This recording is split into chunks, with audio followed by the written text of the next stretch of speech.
मैं सर्वप्रथम संविधान के रचयिता बाबा भीमराव अंबेडकर जी को नमन करती हूं, जिन्होंने आर्टिकल 25 में हमें ये अधिकार दिया, स्वतंत्र धर्म का सम्मान अधिकार और हर आस्था का सत्कार। और इसी के नाते आज पूरे देश में और प्रदेश में हमारे बीच में कुंभ का महापर्व जो रहा, उसमें पूरे देश से लोग आए। मैं सभी लोगों का जो आए उनका स्वागत करती हूं। यहाँ कई प्रकार की चर्चाएं हुई और बहुत सारे शब्दों का प्रयोग किया गया। ये जो लोग विभिन्न प्रदेशों से और यहाँ तक कि विश्व के कोने कोने से आए, वो किसी राजनीति से प्रेरित होकर के नहीं आए, वो आस्था से, धर्म से और अपने देश, अपनी मातृभूमि से जुड़े हुए हैं, इसलिए वो यहाँ पर आए।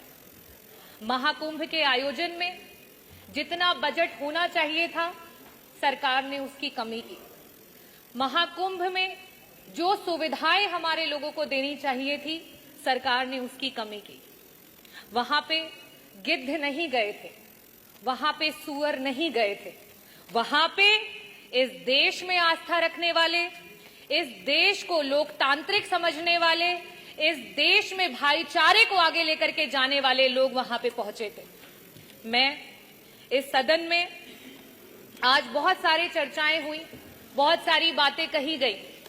बजट की जबकि चर्चा होती है तो बजट में किस तरीके से डिवीजन होता है उसकी बात होती है। अभी सत्र में कुछ दिन पहले बात हुई कि अंग्रेजी में विधायकगण अपने भाषण दे सकते हैं, लेकिन जब आपके बजट में एलोकेशन की बात आती है, शिक्षा की बात आती है, जो हमारे बच्चे प्राइमरी स्कूल में पढ़ रहे हैं, जिनकी नींव अंग्रेजी से शुरू नहीं होगी, तो वो आगे जाकर के आपके अंग्रेजी में दिए हुए भाषणों को नहीं समझ पाएंगे। लेकिन आप क्या काम कर रहे हैं? जहां 15% कहीं आपकी सरकार बजट दे रही थी, आज शिक्षा में वो बजट गिरा करके 13% पे आ चुका है। ये स्थिति है। अगर मैं बात करूं स्वास्थ्य की, क्योंकि मंत्री जी यहां बैठे नहीं है, जब स्वास्थ्य पे जब विपक्ष चर्चा करने की कोशिश करता है, मंत्री जी उत्तेजित हो जाते हैं। शायद इसीलिए हो जाते हैं क्योंकि स्वास्थ्य पे मात्र 6% का बजट दिया गया है और इस 6% के बजट में भी मंत्री जी 40% का बजट पिछले जो बजट में था एलोकेटेड, उसको इस्तेमाल नहीं कर पाए। अगर हम बात करें ग्रामीण अंचल की, जो उत्तर प्रदेश की 60-70% की आबादी है, अगर हम उसमें बजट के एलोकेशन की बात करें तो मात्र 4% का बजट है, जो 8 करोड़ 8 लाख की आप बात करते हैं, 8 लाख करोड़ की बात, 8 लाख 8 हजार करोड़ की बात करते हैं, उसमें मात्र 4% का बजट दिया गया है। और सबसे बड़ी नाइंसाफी अगर इस सरकार में कोई झेल रहा है तो वो हमारा किसान है। पूरे देश का एवरेज औसत अगर निकाल लिया जाए तो बाकी प्रदेशों में जहां किसानों को 6% का बजट मिल रहा है, वहां उत्तर प्रदेश की सरकार में मात्र 3% का बजट है जो हमारे किसानों को दिया जा रहा है। और सबसे आखिरी में और सबसे जरूरी बात, अभी हमारी माननीय सदस्य बार बार पीडीए की बात कर रही थी, तो सदस्य आप भी और यहां सम्मानित सदस्यगण, में आपको सभी को बताना चाहूंगी कि जहां पूरे देश में 3% का बजट विभिन्न प्रदेशों में, चाहे वो आपका दलित समाज हो, वनवासी समाज हो और अल्पसंख्यक समाज हो, उसको दिया जाता है, वहीं उत्तर प्रदेश में मात्र 1% का बजट दिया जाता है। और उस 1% के बजट में भी आपका 30% का बजट ऐसा धरा का धरा ही रह जाता है, विभाग उसको इस्तेमाल ही नहीं कर पाता है।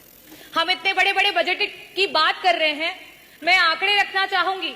शिक्षा विभाग में वर्तमान में 14% का बजट जो है वो शेष रह गया, इस्तेमाल नहीं कर पाए।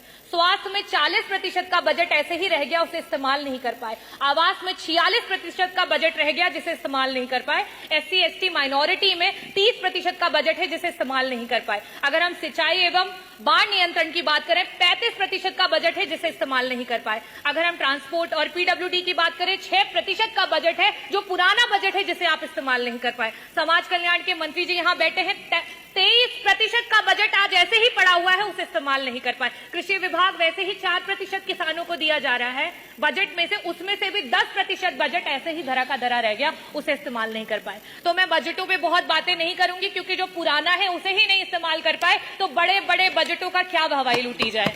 मैं बात करना चाहूंगी अपने देश की एकता की, क्योंकि जिस समय यहां अंग्रेजी की बात हुई उस समय उर्दू के बारे में बहुत बड़ी बड़ी बातें की गई। उर्दू में जो लोग बोलते हैं उनको कुछ शब्दों से नवाजा गया। हमारे देश में उर्दू को बड़े ही लगाव से देखा जाता है। हिंदी अगर हमारी मातृभाषा है तो आज का ये जो देश है वो अंग्रेजी से भी नहीं घबराता है, अंग्रेजी को सीखने की पूरी इच्छा रखता है।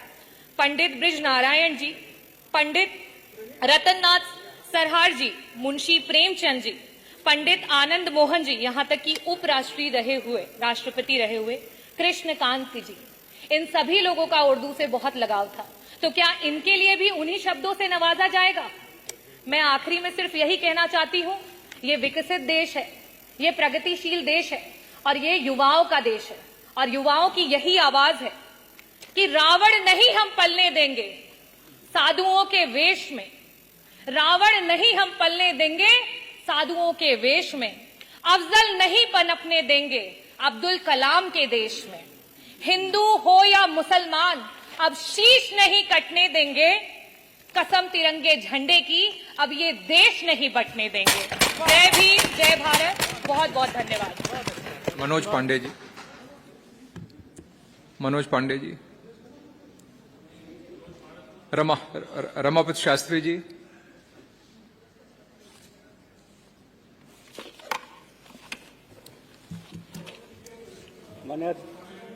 माननीय अधिष्ठाता महोदय जी, आपने बोलने का मौका दिया, इसलिए मैं आपका बहुत आभारी हूँ।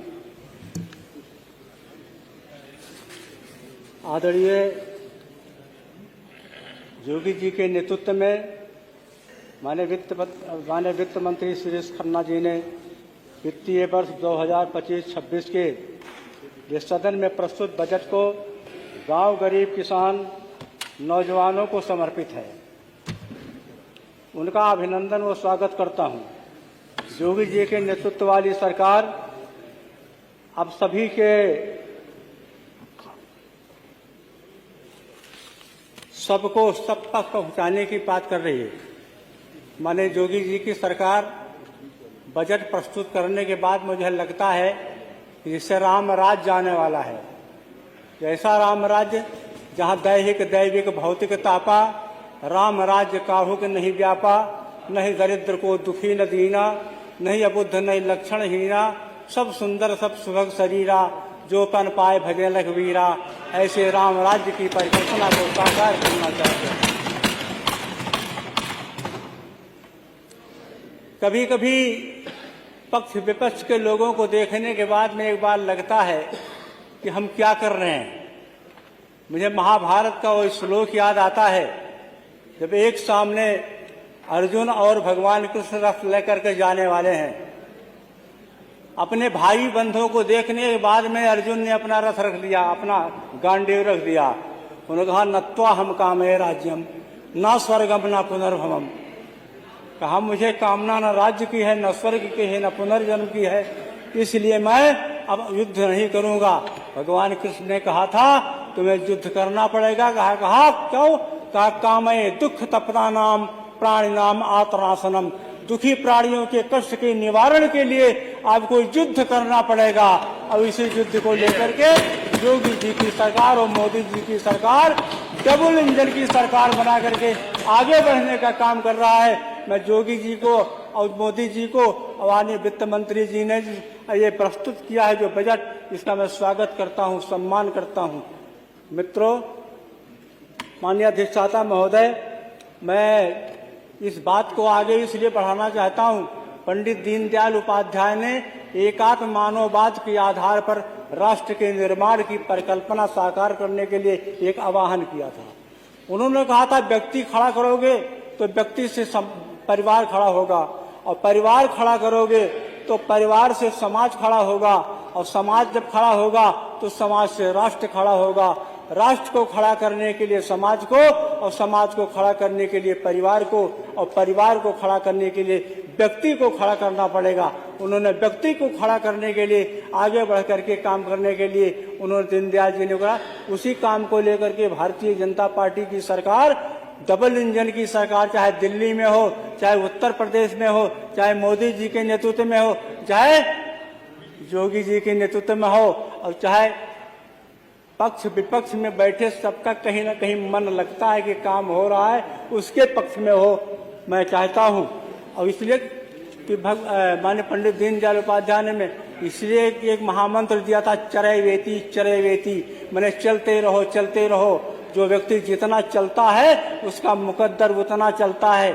अपने धर्मशास्त्र ने भी कहा है, कल सयानो भवति संजिहाना द्वापरा उत्तिष्ठा त्रेतायाम कृतम संबद्धते चरण, चरैवेति। सो जाने को कलयुग कहते हैं, जग जाने को द्वापर कहते हैं, उठ जाने को त्रेता कहते हैं, और चल देने को सतयुग कहते हैं। इसलिए चलते इसलिए सभी लोगों की आप सबसे आग्रह करना चाहता हूं, डबल इंजन की सरकार दिल्ली में बैठी और उत्तर प्रदेश में योगी जी की सरकार के ये जो चलते हैं, विश्व गुरु बनाना चाहते हैं, हम विश्व गुरु बन करके दुनिया के सामने भारत को अखंड भारत के रूप में और देश के दुनिया का सबसे बड़ा अग्रणी भूमिका निभाने वाले भारत का निर्माण करना चाहते हैं। और ये वित्त मंत्री जी ने जो अपना ये प्रस्तुत किया है अपना बजट, ये बजट सभी लोगों तक